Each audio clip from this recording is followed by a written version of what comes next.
Well, hi, everybody, and welcome back to our exploration of the essays in Externalization of the Hierarchy. We're on program 14 now, and, well, sort of a sad thing, the last paragraph. Why could not the disciples of the time prevent the precipitation of the World War? World War II, particularly, it's kind of an indictment of the disciples of the time, and it's our segue into the next program. Uh, the fulfillment is postponed. Nothing that he has outlined is now abrogated, but fulfillment is postponed, and this is the problem that for several critical years it lay in the hands of the spiritually minded men of the world, obviously men and women, of course, in the hands of the churches in all lands, and of the men and women of goodwill, and of the world aspirants, so to work that the present conflict could have been avoided. So this I call kind of an indictment that he's giving. We find that there is a certain falling short. Now remember, this is again being written in 1939, and the precipitation of the war is just obvious. Germany has attacked Poland, or is on the verge of doing so, but the spirit of Christ was lost in clerical organization. Emphasis has been laid upon technical theology. The spirit of goodwill was not expressed dynamically and practically, but theoretically and negatively. The aspirants of the world had no true sense of values, but were content to give a little time to the spiritual life and to other people. But much time was lost in individual and personal aims. A spirit of inertia settled down upon the better inclined and upon more understanding people. Nothing that we, I guess the hierarchy, could do served to arouse them to powerful action or to sacrifice personal temporary values to the lasting and universal values. The individual remained more important to himself than did the good of the whole. Well, when I read this, I just say to myself, let it not happen now. Let this not be the case for us now. Because again, we see incipient fascism, even Nazism rising again, and we see weaponry, we see treaties being abrogated, we see weaponry rising to horrific heights of lethality. We see many problems. We see, in some ways, that armed camp that the Tibetan warned us against when he said that if there was simply an armed camp with many nations just kind of, I expand here, nervously anticipating attack from other nations, that there would be an explosion. So what can we do? Okay. Well, a renewed opportunity, he says, lies ahead of you, in front of you, and it is of a practical nature, falling into definite spheres of work and planned activity. And you'll do this. You are asked, first of all, to prepare for the great opportunity which will come at the close of this conflict. Still at this time, 1939, Master DK foresees a great opportunity. Now, I do think a tremendous opportunity did arise, not in 1942, but in 1945 at the close of the conflict. I wonder who could have foreseen that this war would last 6 years. The first phase lasted 4 years, 4.5, I guess. And the second phase, about 6 years, 10 years in all, probably. And then, during the 1920s and early 30s, it went underground. But it was still simmering, still existing, still being fought out and waiting again to precipitate. So here we are.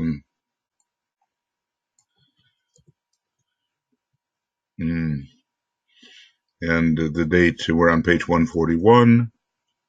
And here is what the opportunities consist of. Okay.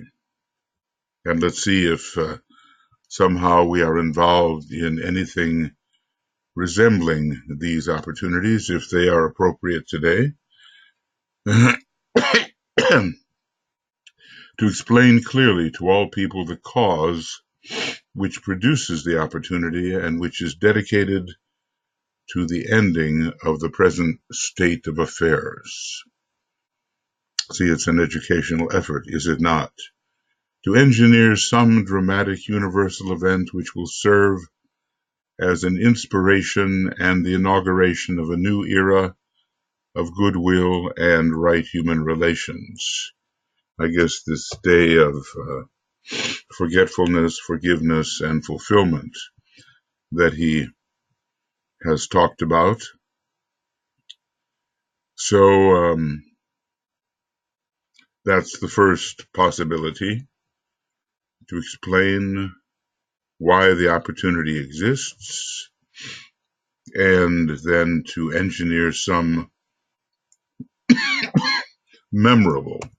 truly memorable event that will mark the beginning of a new phase. And I think the Tibetan thought at that time that this would be very important to do, and I still think there are ways in which it is important and can be done. But now, of course, there are on the internet these large-scale meditations.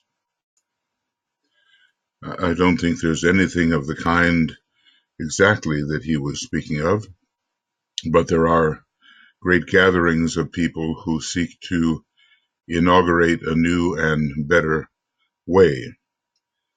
Still, a day of forgetting, forgiveness, and fulfillment has not been arranged, it seems. And we certainly do have poor relations between a number of countries, suspicion, antagonism, plotting, planning, undermining, seeking the downfall of. We have this. Anyway, so that was the first. Secondly, to keep up a steady progress of right thought, right interpretation of current events, and a right preparation whilst the war lasts, so that any weakening of the gained spirit of goodwill can be immediately offset. DK does not want that spirit of hatred, about which he does speak if the war goes on too long. He says it could supervene, could enter the picture. So allow no weakening of the gained spirit of goodwill, and offset any such weakening immediately, so that understanding can grow in potency and not suffer obscuration. Okay, so let's somehow mark that so that it's in our minds. In order to bring this about, the following activities are suggested, beginning with those which concern the individual worker. Number one, a close personal watch over every word said or written, so that nothing said or written by any of you, he's speaking to his students, will have in it hate or bias of the wrong kind, and your minds and hearts will be kept clear of undesirable reactions. This is the personal and practical thing to do, and the difficult task set before each of you who read my words. Well, I certainly know I could do better here, and maybe, you feel about yourselves the same way. Watching every word said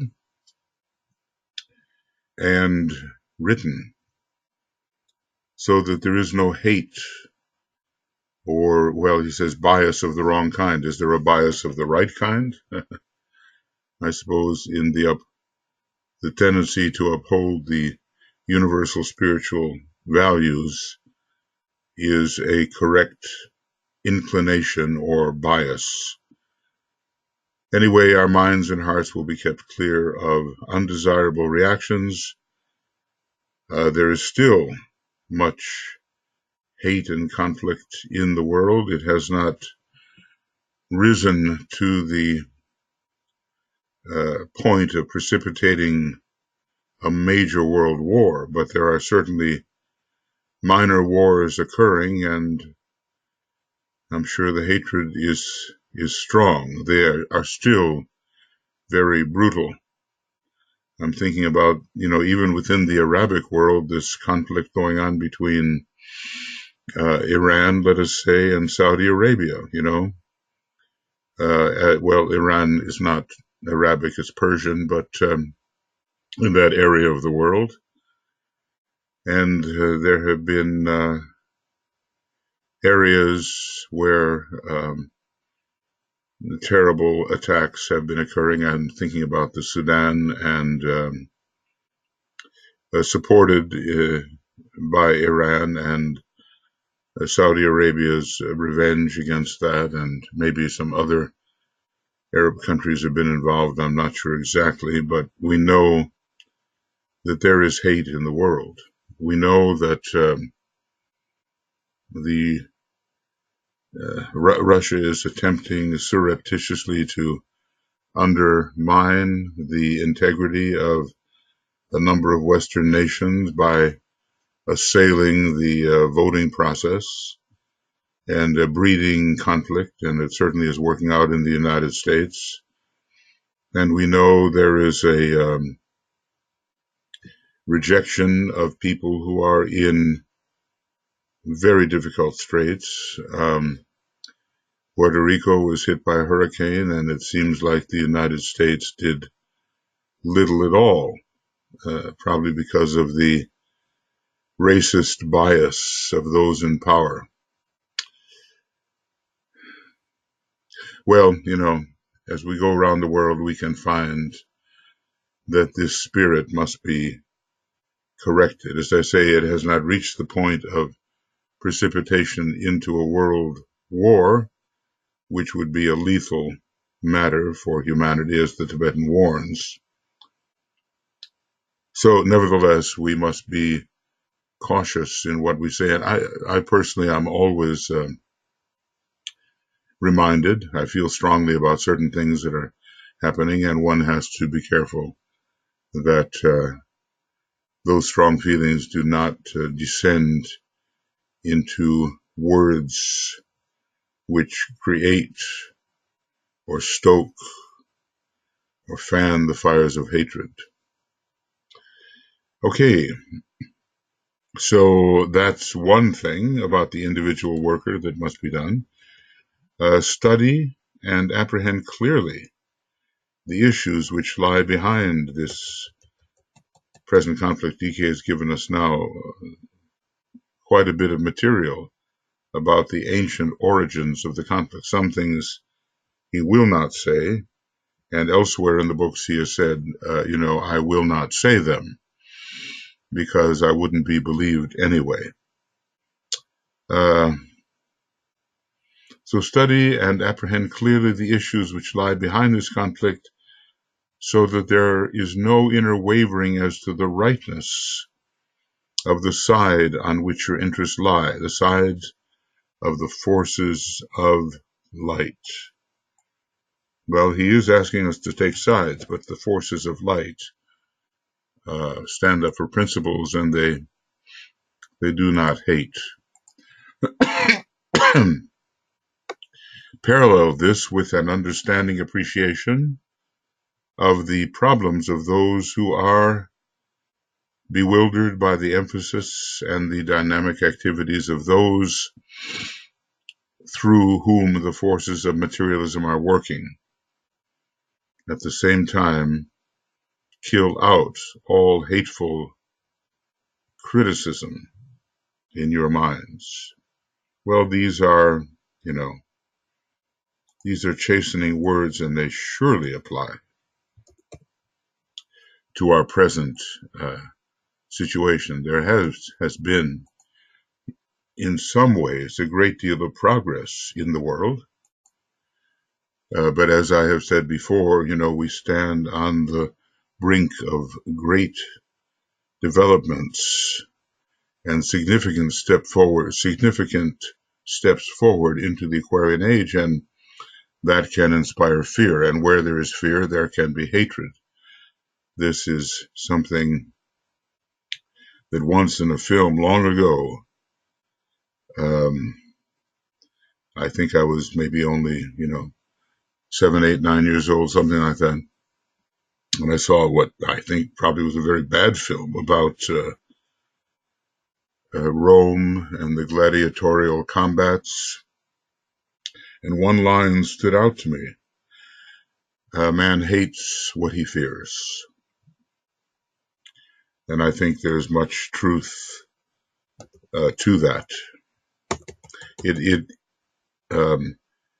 has much to do with the attitude that people hold towards those upon the first ray and their methods. What else can we do as individuals here? Endeavor to use the following formula or mantram every day. It is a modernized and mystically worded version of the one which was used widely in Atlantean days during the period of the ancient conflict of which the present is an effect. For many of you, this mantram will be in the nature of a recovery of an old and well-known form of words. Isn't that it?